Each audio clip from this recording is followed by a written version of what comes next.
because we have about 10 seconds to create interest or resistance at the beginning of a phone call or a voicemail. I believe that it's a very important tool. I call it the game changer. So that's what I call the phone. I think it's the game changer. It's the most underrated tool on this planet when you're closing deals. I've always been a believer that I want to go as far as I possibly can on every single phone call. I mean, it is hard enough to get somebody on the phone. Why in the world would I get somebody on the phone just so I can set up another call if I'm going to be the one who is going to be on that call?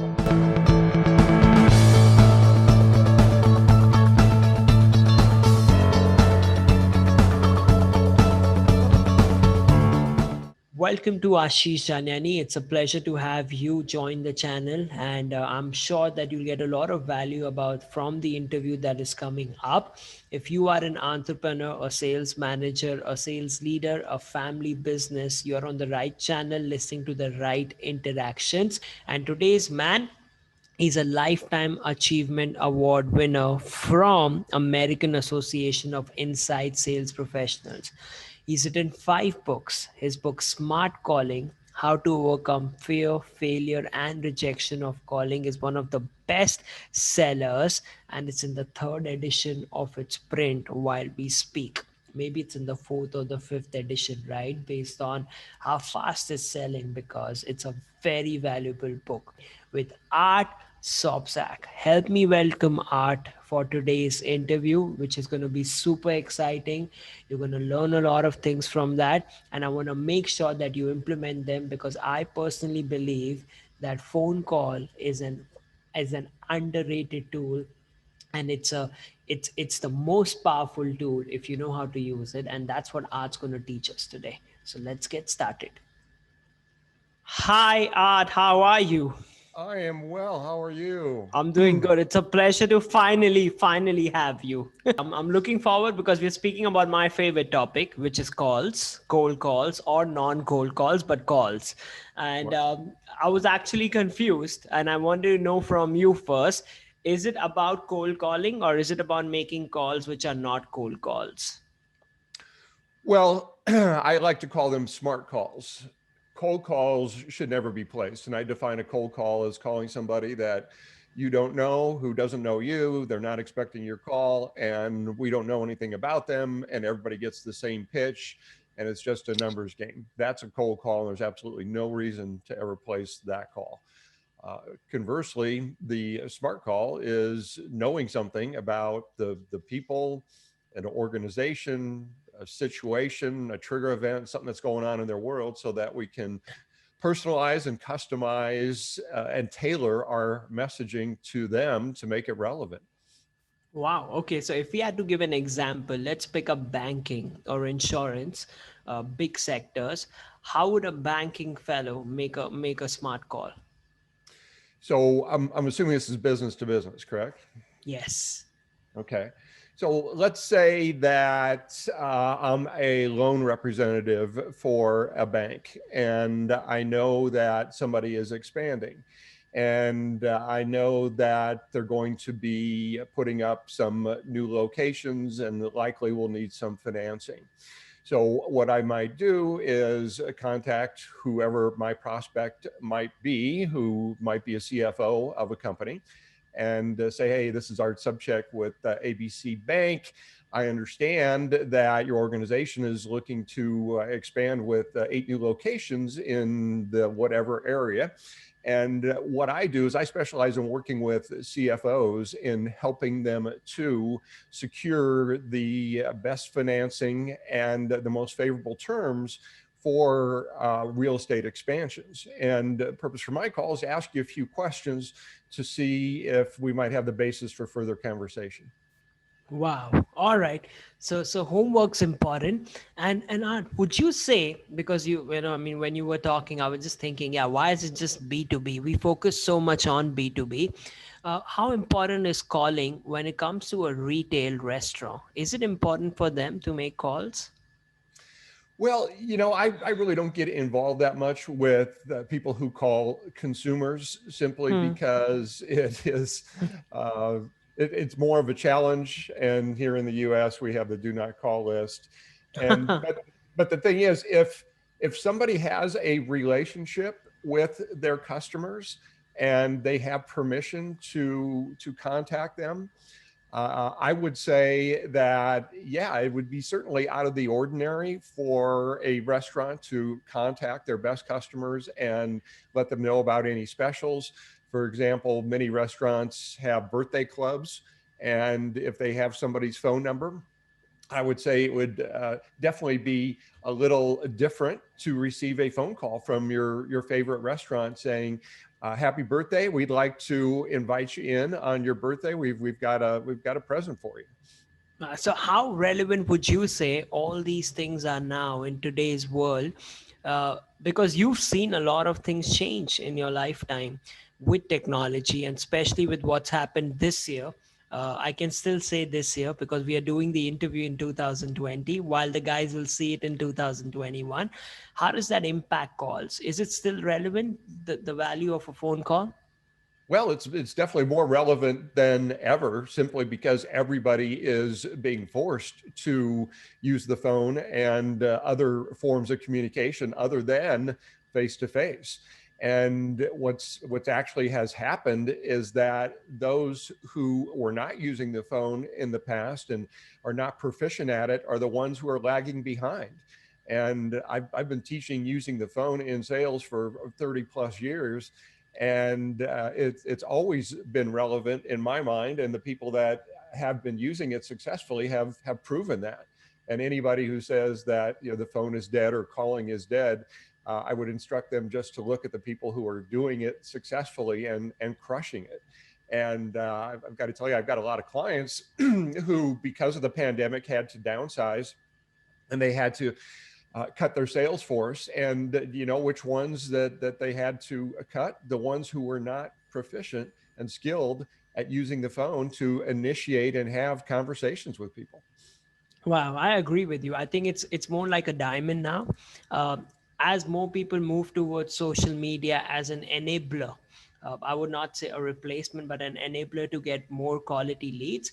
There's more value to a phone call because you get it lesser, because a lot of people don't understand the phone call, so you get lesser of them. So when you get a call, you're like, ah. And then when you have a good salesperson on the call, which is what they learn from your book, it's amazing. It's like a diamond, right? Yeah, and the thing is that there are a lot of people out there who are making it more difficult for the sales professionals Hmm. because they themselves are not professional. And then I would put the robocalls and the spam calls into that category as well. So as a result, I mean, people still are skeptical when they receive a phone call from somebody that they don't know, or a phone number that they don't recognize. And I agree with you. It is a relief and a joy and a pleasure to receive a good call from somebody who has done their homework and they have some value based messaging that is all about us, the listener, as opposed to all about them, the salesperson. Yeah, I hate those auto calls. It's just so irritating, right? They just kind of, I'm like, what? It just, and they make a human do that. It's just even more irritating to kind of have that. Yeah, I think they should be outlawed. Yeah. Absolutely. And don't All get me right. started on the spam calls and the scam calls as well. Yeah, it's messed up in India too. I mean, we have the do not call registry, but we don't have strict laws like Europe yet. Europe's got some GDPR. I don't know if it's come up in the US yet. So there's some law in Europe called GDPR. Have you seen that law? Are you aware of that law? Yes, I am not that familiar with it, but I've certainly heard of it. Yeah, so there's a huge penalty if you make a call to somebody, and if you're going to make a call, you need a prior permission. You need a representative in Europe, so they've got very strict about that, and they're trying to do that all over the world. So maybe that would help the cause. But coming back to the book, and I wanted to know this from you as well. Are calls primarily better to make if you're seeking an appointment, or are they equally good, if not more, or if they're more better than that, to sell on call? What's the best use of the phone? Well, I'm not sure if I can distinguish that. I would say that it really depends on the application, what you're doing. Uh, Again, I couldn't answer if there's a better outcome, because in some people's sales process, what they're looking to do. For example, I'm working with a group right now, and these reps are business development reps. And by definition, their goal is to set appointments for the sales rep. So that is their objective. But then what happens is the sales rep on the appointment, their goal is to sell. Now, there are some people out there who suggest that the first call should only be to set an appointment. You shouldn't attempt to sell. And anytime somebody speaks in absolutes like that, I really have to question their credibility, because again, it really depends on the individual and the application. And I've always been a believer that I want to go as far as I possibly can on every single phone call. I mean, it is hard enough to get somebody on the phone. Why in the world would I get somebody on the phone just so I can set up another call if I'm going to be the one who is going to be on that call, right? So one of my favorite sayings is, if the music is still playing, let's stay on the dance floor. Let's not say, I'm going to create some interest, I'm going to engage you in a conversation, but then I'm going to say, oh, but wait a minute, we need to have another call because I can't sell on this call. That's ridiculous. Yeah. So can you elaborate on, if I was selling on call, like right now with COVID, and I can't really travel and things have changed, the sales cycle have to be, forcefully be transformed, and I have to now sell on the phone. How do I go about a sales call to a B2B transaction? Let's say I'm selling,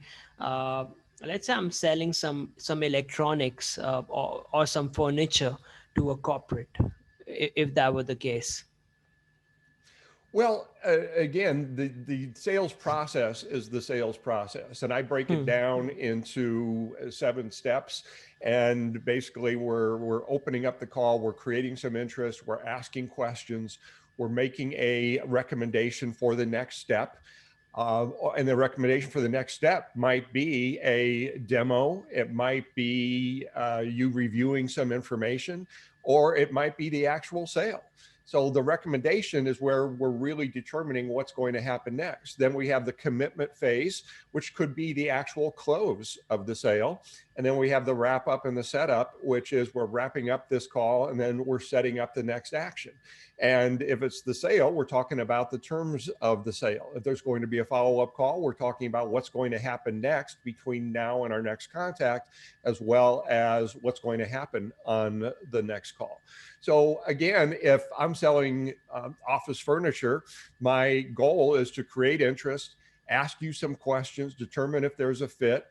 And if you're really, really interested, if you have a need right now and it seems like it's a great fit, I may make the recommendation for the actual sale.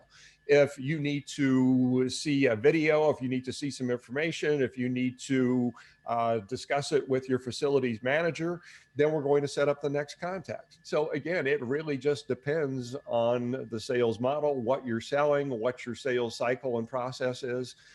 So again, there's not one size fits all for sales calls. So would you say that even if you're making a cold call, which is a smart call, because you've done some homework about your prospect, it's it's very much possible, and it's possible to be effective closing the deal on the first call? Or are we saying that we start the sales on the first call and then it leads to a demo which will close the deal?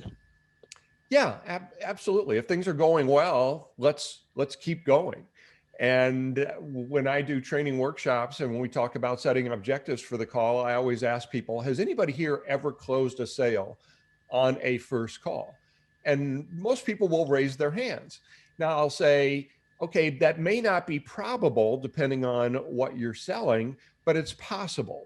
So if it's possible, why not make that our objective for every call, to take it as far as we possibly can? Why would you limit yourself? Now, the thing about that also is when we set our objectives high, we're always going to come in with higher results than if we had lesser expectations. Because if my goal was to just set an appointment, or to ask you a few questions and send you some information, I've just unnecessarily stretched out my sales cycle. So can you give an example of any of your clients without taking names, or a random situation where they were selling on phone on the first call, and what would that pitch be in some way? Well, I've worked with thousands of clients over the years. I would say all of them or most of them probably have had a sale on the first call. Let's just take in general, let's take an industrial supplies distributor that sells maintenance type supplies and equipment. So let's say they're prospecting, and this is an actual example somebody had done some training for. So they sell, they stock about a couple thousand items. Okay, anything from safety gloves up to equipment and machinery. So let's say they get a maintenance manager on the phone. They introduce themselves, ask some questions about the types of supplies that they're using now. And let's say that I uncover some needs about an area where maybe you feel like you're paying too much for a particular item. So I may make a recommendation on this call to open up an account, and I'm going to close you on a small sale of whatever that item might be. Might be masonry blades for for a drill, or not for a drill, but for a saw. So again, that would be a very simple example.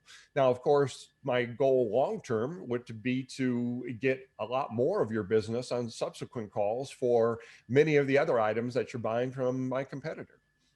Wow. Okay. So, if I were making those calls as a salesperson, it seems like I have to be mentally really strong. Uh, I mean, you speak about rejection. Uh, what's your take on rejection when you're making smart calls? Well, another myth of sales is that you need to love rejection, or rejection is inevitable.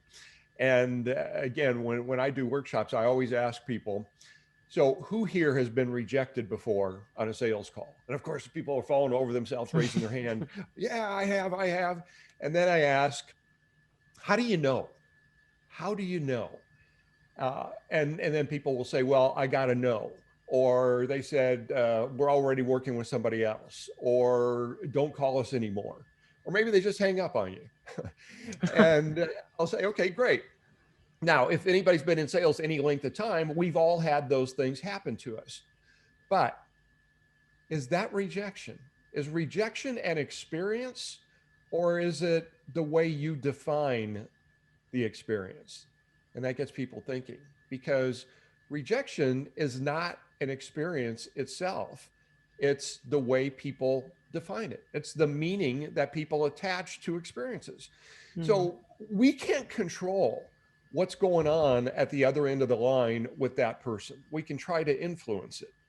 The only things that we can control are or is our activity and our attitude, the way we react to what happens to us.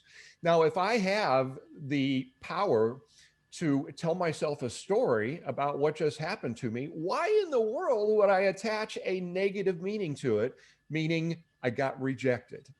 And instead, here's what I suggest we all do: tell ourselves better stories about what just happened. Get a win on every call. So there are things that we can attempt on every single call, which therefore means I was successful, even if I didn't accomplish my primary objective, whatever that might be. So, for example, I could say that I had a good opening statement, or at least I asked these questions, or at least I know that they're not a prospect for me right now. Now, those things are not huge in terms of the result that we're looking for, but they're huge in terms of our attitude. And sales is one profession where, probably more than any other profession, our results rely on how we feel when we're doing it. Yes. And Yes. if we're telling ourselves that I'm getting rejected all day long, what ultimately happens? It brings our attitude down, and then we probably avoid the activity that's causing that feeling of rejection. Wow. Yeah. Okay. Yeah, I get it. It's all about the mind, and it's so tough, but it's so important to train that mind. And the best way to do it is by practicing it and listening to and being associated with conversations like this, because that's when you have the right mindset. All right. So I've got three more questions to summarize the interview. I want to speak about follow-ups. Uh, uh, what is the right amount of follow up? Because when we speak to people, I mean, it differs. I get it, it differs for each industry. uh, but how do you know as a salesperson I've followed up enough?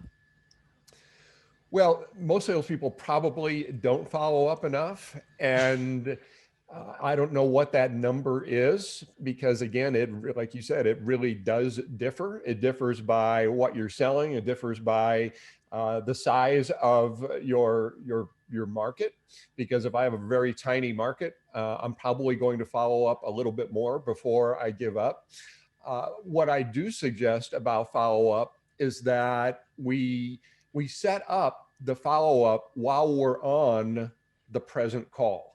That's the problem with a lot of people. They don't have a good reason to follow up. So therefore, their follow-up call sounds something like this. Hi, this is Art Sobczak here, Business by Phone. Just following up with you to check in to see if anything's changed or see if you got my information. And that's absolutely worthless.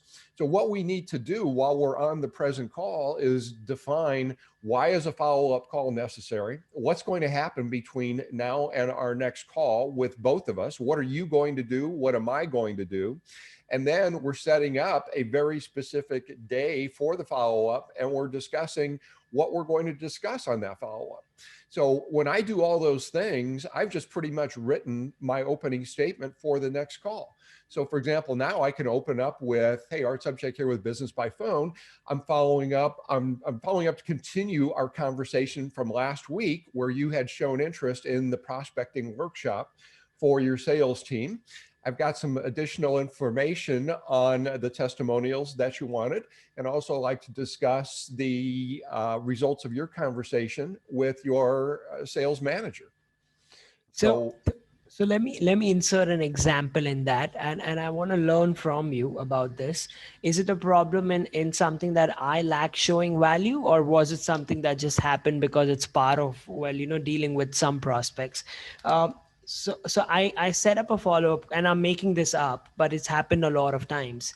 uh, I set up a follow-up call during the meeting, which has value to it. And the value is I'll share a proposal customized to the discussion that we had today. And why don't we connect three on the third day from today so that you have enough time to go through it. In case you've not had enough time, because we would also have a meeting, I would be able to walk you through the proposal and answer your questions so that you can take it ahead and we can make a decision if this is the right thing for you or not, or if you need any edits to that. Now, I set up the call, I get the time, I send the calendar invite, I get a yes to the calendar invite, all that stuff happens. And on the day of the meeting, which is, let's say, a virtual meeting right now, uh, uh, the prospect forgets or something comes up, and they don't show up, or I mean, it's just like a lot delayed. Why did that happen? Is it usually because we as salespeople lack showing value, or is it something that happens because it happens with prospects? well, of course, I can't read that person's mind, but the evidence would show that they're not interested enough and they didn't place enough urgency in showing up for that follow-up call. So therefore, now I have to look at what was the problem that caused that. So based on what you said, I would say it was probably something from the previous call. So they were not interested enough to be invested in showing up for that next call. So let's break this down. You said that you had given them the proposal on that previous call. No, so we discussed what the requirement was on the call. So it's a first proper call of discussion. I got the details in. So I'm now going to customize the proposal, send it across within 24 hours, give them about 2 to 3 days to overlook that. But I already have an appointment now to discuss that proposal on the third day. Uh, Right. so that's the call. So here's my thoughts on proposals. And I know we're talking about follow-up, but let's discuss your specific situation here. and I've been teaching this for a long time. I got out of the proposal writing business and I got into the agreement writing business. So if I ask you questions and if I uncover the need and the person is showing some interest in working together and they said they'd like to see something, I'll say, well, great. What would you like to see? What will you need to see? And then they're going to give me some of their criteria, and I'll say, well, let me tell you exactly what I would do for you, what would be in the proposal. So now I'm kind of previewing the proposal, and I'm giving you the key points, and now I'm asking you, does that sound like what you're looking for? And I'm asking a bunch of questions such as, so if this were in the proposal, is that something that you would want? Great. And at the very end, I'm going to ask for a commitment and say, so if this were in written form, do you feel that this is something that you would agree to and we could work together? And so now what I'm doing is I'm getting agreement in advance before even going through the work of putting something together and hoping that they're going to like it. And I know in the real world that doesn't necessarily work all the time. And people still need to see a proposal because they have to discuss it with somebody else. So if there's other decision makers involved, I'm going to ask the question, well, if you were deciding on your own, would you go with this? Okay. Are you going to recommend this to your partner? And then I'm going to ask other questions. Let's say they're still being a little bit evasive. I'll say, great. What are the three main criteria that you're going to consider when you're deciding who you're going to go with, or when you're looking at the proposal? What are you going to weigh most heavily in making your decision? Okay. So I'm going to be asking all these questions before I even send that out to you, so that now we've moved further down the line, as opposed to, I'll send you a proposal and we'll talk about it again next week. So I think you got to qualify them more, is what you're saying, better, before you send them that agreement, that proposal that they can have a look at.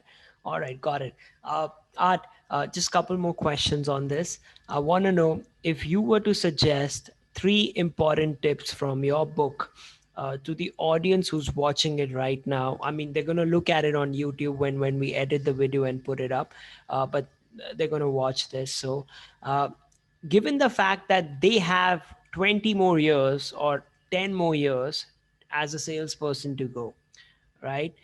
Given the times that we are in, what are the 3 best things from your book that you can provide to them, please? I'm assuming you're talking about smart calling, that book, right? Yes, yes. Okay, all right.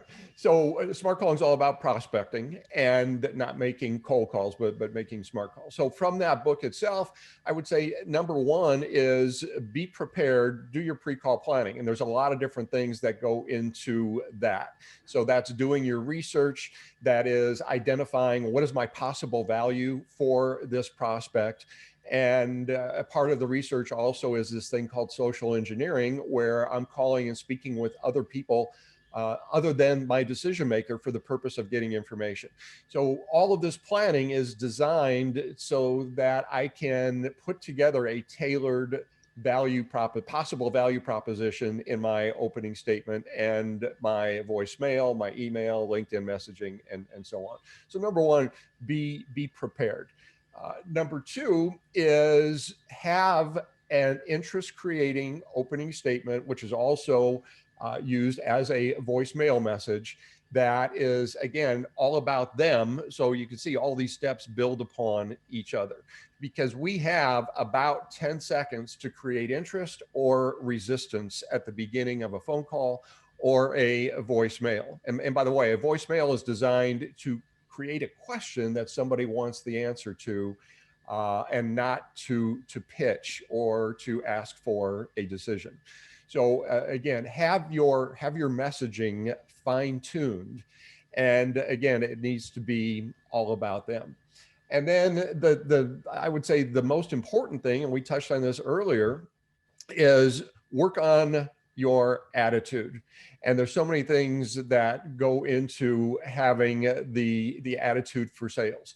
And that means being sold on the value that you're delivering, because I get the question all the time, geez, I'm just reluctant to pick up the phone. Well, normally if somebody tells me that, that means that they're not sold on the value that they're delivering. Because if you're sold, you are doing people a disservice by not contacting them and letting them know about whatever it is that you have.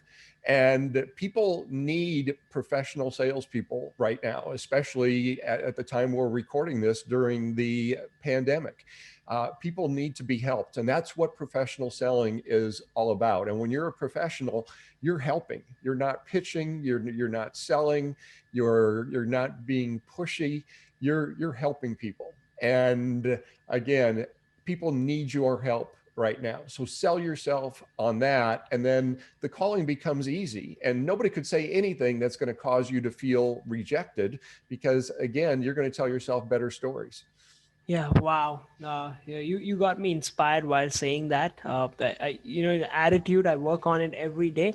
But when you said it got something going in me again, it's so important, and it's so simple, which is why it's so important to hear it again and again. If you really believe in it, you just pick up the call, and I think the language flows through because you're so confident, you've got so much belief that you get words coming out of yourself that makes sense, and then you don't take rejection. You're fighting more. You really want to close the deal. You really want to follow up. You really want to service them. All that good stuff. So Art, now last thing is, where do they find you? uh, uh, if you can give a little highlight about the other 4 books that you've written. We've highlighted smart calling in this interview today, but I want them to know about your other books. How do they get in touch with you, and which book would you suggest them to get started with all the 5 books that you have? Well, one is absolutely free, and it's digital. It's called Telephone Tips That Sell, and it's 501 brief tips, and you can get that I've got a variety of different sites. I would say start at smartcalling.com, because I have that's a blog site, and you can get to everything else that I have from that site. So get that book, download it, and you'll have a ton of tips there. And I would say, really, depending on what you're looking for, any of my other books would be beneficial for you. Of course, certainly Smart Calling is the flagship for people who are doing prospecting. And if you're interested in that book, go to this site, which is smart-calling.com. Because I don't sell the book there, but you can get it through a variety of different retailers. But I do have a free companion training course that goes along with that after you get the book. So you can get it at that site as well. Okay. And how do people get in touch with you? Is it possible for them to email you, LinkedIn you, or drop a query on your website? Yeah, certainly. I would say LinkedIn. And if you're going to, and I'm big on this, if you're going to ask to connect on LinkedIn, please make it personal. Just don't hit connect, okay? Because I mostly ignore those. I have about 500 sitting there right now. So write a message and tell me that you saw me on this interview, and that's how we can connect. All right, great. Well, Art, it's a pleasure. I really it's a lot of value in the conversation that we had today. Very few people talk about calling the way you do, and in the details that we've gone through. And I believe that it's a very important tool. I call it the game changer. So that's what I call the phone. I think it's the game changer. It's the most underrated tool on this planet when you're closing deals. And you speak about that. So I've thoroughly enjoyed it. I've learned about it. I'm going to review the whole video again, take more notes. And I want the audience to do the same thing, guys, right? You can get his book on Amazon wherever you are. If you're in India and US, I know it's available. You go to smartcalling.com, or you go to smart-calling.com to get more tools that Art spoke about. And I want to wish you a very happy New Year. So I'll stay in touch with you. Absolutely. Thank you so much for having me on. It's been a pleasure. Yes, it's a pleasure. Thank you so much. All right. Thanks. Bye-bye.